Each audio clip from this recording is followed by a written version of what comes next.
Hello student, आज हम शिक्षा निदेशालय द्वारा जारी की गई वर्कशीट नंबर 29 को डिस्कस करेंगे। यह क्लास 9th के बच्चों के लिए है। वर्कशीट की डेट है बच्चों 9 सितंबर 2020। इसका विषय हिंदी है। हिंदी विषय में हमें कैदी और कोकिला पाठ दिया गया है इसमें, और उसमें से एक पद्यांश दिया गया है। उसकी व्याख्या को पढ़ते हुए हमें दिए गए प्रश्नों का उत्तर लिखना है। तो देखिए बच्चों, सबसे पहले आप अपना नाम और अपने अध्यापक का नाम इसमें ज़रूर लिख लें। यदि आपने चैनल को सब्सक्राइब नहीं किया तो सब्सक्राइब कर ले, और वीडियो देखने के बाद लाइक और कमेंट ज़रूर करें।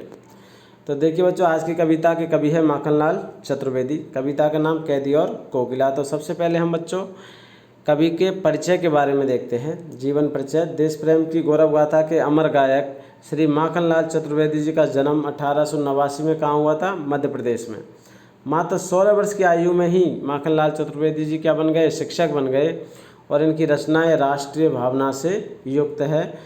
उनमें स्वतंत्रता की चेतना के साथ साथ बलिदान की भावना मिलती है।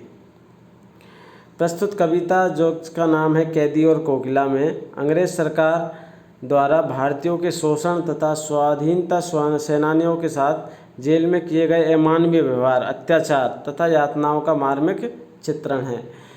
जो हमारे स्वतंत्रता सेनानी थे उनके साथ अंग्रेज़ों द्वारा किस प्रकार से अमानवीय व्यवहार किया गया था, कौन कौन सी यातनाएं दी थी, किस प्रकार उनको सताया था, उसका मार्मिक वर्णन चित्रण इस कविता में किया गया है माखनलाल चतुर्वेदी जी के द्वारा। तो आइए बच्चों कविता पढ़ते हैं हम। कविता कैदी और कोकिला। क्या गाती हो, क्यों रह जाती हो, कोकिल बोलो तो, क्या लाती हो, संदेशा किसका है, कोकिला बोलो तो। तो कवि कोयल से पूछता है कि तुम क्या गा रही हो, तुम क्या गा रही हो। फिर गाते गाते तुम बीच बीच में चुप क्यों हो जाती हो, हे कोयल ज़रा बताओ तो, क्या तुम मेरे लिए कोई संदेशा लेकर आई हो? अगर कोई संदेशा लेकर आई हो तो उसे कहते कहते चुप क्यों हो जाती रही हो, अर्थात यह संदेशा किसका है, ज़रा मुझे बताओ। ऊंची काली दीवारों के घेरे में, डाकू चोरों बटमारों के डेरे में, जीने को देते नहीं पेट भर खाना, मरने भी देते नहीं तड़प रह जाना। कवि ने जेल के अंदर होने वाले जो अत्याचार है स्वतंत्रता सेनानियों के ऊपर एवं उनकी जो स्थिति है, दयनीय स्थिति का वर्णन करते हुए कवि कहते हैं कि उन्हें जेल के अंदर अंधकार में, ऊंची काली दीवारों के घेरे में, अर्थात उन्हें अंधकार में काली और ऊंची दीवारों के बीच किसके डाकू चोर और बटमारों के साथ, अर्थात जो डाकू थे, चोर थे, उचक्के थे, उनके साथ रहना पड़ रहा है, जहां उनका कोई मान सम्मान नहीं है। जबकि स्वतंत्रता सेनानियों के साथ इस तरह का बर्ताव नहीं किया जाना चाहिए।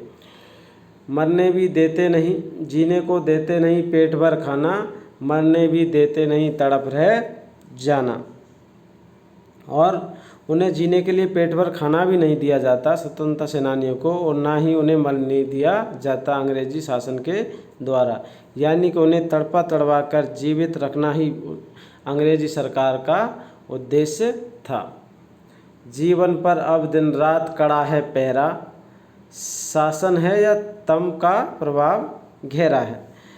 इस प्रकार उनकी जो स्वतंत्रता है पूरी तरीके से अंग्रेज़ों के द्वारा छीन ली गई है, और उनके ऊपर दिन रात पहरा खड़ा कर दिया गया है। उनके ऊपर हमेशा नज़र रखी जाती है। किसके ऊपर? स्वतंत्रता सेनानियों के ऊपर। शासन है या तम का प्रभाव गहरा, ये अंग्रेजी शासन है या तम यानी अंधकार का प्रभाव बहुत ज़्यादा बढ़ गया है। हिमकर निराश कर चला रात भी काली, इस समय काली माँ मई जगी क्यों आली। इस प्रकार उनकी स्वतंत्रता छिन जाने के बाद इस स्वतंत्रता सेनानियों के माध्यम से कवि कोयल से पूछते हैं कि हे कोयल, इतनी रात को तू क्यों जाग रही है और दूसरों को क्यों जगा रही है? क्यों हूक पड़ी वेदना बोझ वाली सी, कोकिल बोलो तो, क्या लुटा मृदुल वैभव की रखवाली सी, कोकिल बोलो तो। कोयल बोलो तो तुम्हारे कंठ से क्या है? वेदना की एक ऐसी हूक सुनाई पड़ रही है। किसकी? वेदना की। दुख की ऐसी हूक सुनाई पड़ रही है। कोयल तो सबसे मीठी एवं सुरीली आवाज़ के लिए क्या है, विख्यात है, प्यारी आवाज़ के लिए विख्यात है, जिसे गाते हुए सुनकर लोग मनुष्य प्रसन्न हो उठते हैं। मृदुल वैभव की रखवाली सी कोकिल बोलो, इसलिए वह क्या व्याकुल उठा है और कोयल से बार बार कभी पूछ रहा है और पूछने लगा कि बताओ कोयल, तुम्हारे ऊपर क्या विपदा आ गई है कि जो इतनी रात को भी आप आकर यहाँ पर आप मतलब वेदनापूर्ण आवाज़ में आपको बोलना पड़ रहा है। इस प्रकार बच्चों इस कविता की व्याख्या आपको पढ़नी है और इसके बाद में समझते हुए, व्याख्या को समझते हुए आपको नीचे दिए गए प्रश्नों का उत्तर लिखना है। तो आप नीचे क्या प्रश्न दिए गए बच्चों देखिए, ये हमें इसी पर ध्यान से इसका आंसर छांट के लिखना है।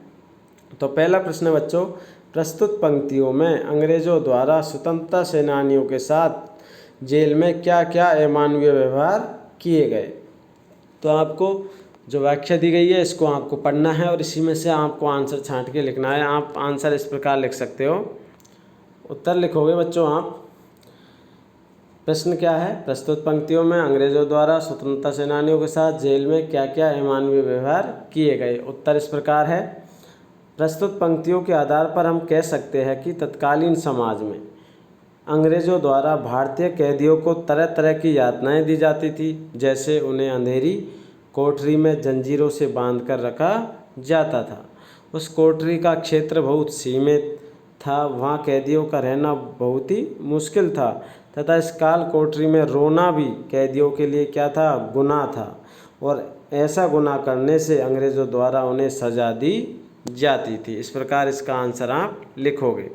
सेकंड प्रश्न बच्चों, आपके विचार से स्वतंत्रता सेनानियों और अपराधियों के साथ एक सा व्यवहार क्यों किया जाता होगा। तो इसका उत्तर भी आप इसी में से छांट कर लिखोगे। आप उत्तर इस प्रकार लिख सकते हो बच्चों। प्रश्न आपने अभी पढ़ा, आपके विचार से स्वतंत्रता सेनानियों और अपराधियों के साथ एक सा व्यवहार क्यों किया जाता होगा। तो आपको उत्तर लिखना है कि ब्रिटिश सरकार स्वतंत्रता सेनानियों तथा अपराधियों में कोई अंतर नहीं समझती थी। ब्रिटिश सरकार ने भारतीयों के अधिकारों को छीन लिया था, अतः अपने अधिकारों की प्राप्ति तथा भारतवासियों को आज़ादी दिलाने के लिए स्वतंत्रता सेनानियों ने बहुत संघर्ष किया। भारतीयों पर अपना वर्चस्व कायम रखने तथा स्वतंत्रता सेनानियों के मनोबल को तोड़ने के लिए वे स्वतंत्रता प्रेमियों तथा अपराधियों के साथ एक सा व्यवहार करते थे। अगला प्रश्न बच्चों, प्रश्न नंबर 3, भाव स्पष्ट करना है आपको पंक्ति का। मृदुल वैभव की रखवाली सी कोकिल बोलो। तो अंतिम पंक्ति का आपको यहाँ पर भाव स्पष्ट करना है। तो आप भाव स्पष्ट इस प्रकार कर सकते हो।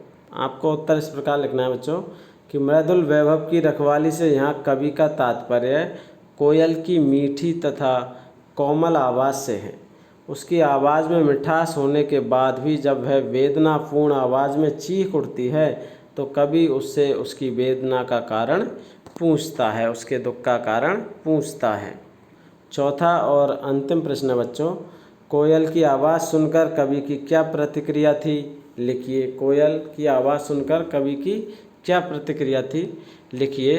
तो उत्तर इस प्रकार लिखना है बच्चों। आपको उत्तर आप लिखेंगे बच्चों, कोयल की आवाज़ सुनकर कवि की निम्नलिखित प्रतिक्रिया थी। क्या थी। पहली प्रतिक्रिया थी, कोकिला कोई संदेश देना चाहती है मुझे, या उसे कोई समस्या है, समस्या अत्यंत गंभीर है इसलिए वह सुबह होने की प्रतीक्षा नहीं कर पाती। कौन, कोकिला।